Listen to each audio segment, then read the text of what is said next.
Le secrétaire général du MENFOP, M. Mohamed Abdallah Mayoub, a lancé aujourd'hui les travaux d'un atelier de validation des référentiels de métiers au CRIPEN. La cérémonie d'ouverture s'est déroulée en présence de plusieurs hauts responsables du ministère, dont notamment l'inspecteur général du MENFOP, le secrétaire exécutif du MENFOP et les directeurs généraux du CRIPEN et de l'ETF, mais aussi les entreprises concernées de la place.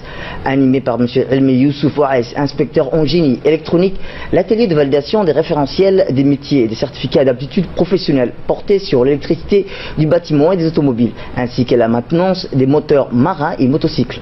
Notons plutôt la participation des conseillers pédagogiques, des professeurs du LIC et du CFPA, des représentants des entreprises privées ou parapubliques, ainsi que le haut commandement des forces armées djiboutiennes et du corps des gardes-côtes. Dans un mot d'accueil, le directeur général du CRIPEN, M. Cyril Nour Hassan, a souligné l'importance de cet atelier et a rappelé les participants d'en tirer le meilleur parti. De leur côté, l'inspecteur général le secrétaire général exécutif du MENFOP, ont chacun de son côté souligné l'importance et l'objet de cet atelier sur le référentiel des métiers. Écoutons-les.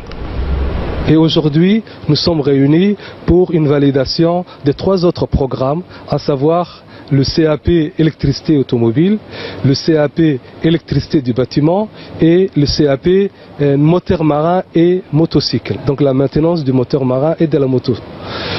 Cet atelier de validation avait pour objectif de faire valider les professionnels, les référentiels de métier ou les référentiels d'activité professionnelle.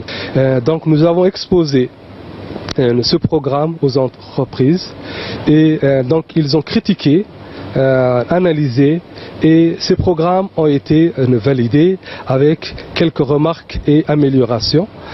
Donc je peux dire que l'objectif de l'atelier a été atteint avec réussite et les professionnels ont été très satisfaits de la démarche entreprise par le ministère de l'Éducation nationale et ce partenariat que nous avons établi avec le monde professionnel a été une fois de plus renforcé et consolidé à travers cet atelier de validation qui nous a réunis aujourd'hui.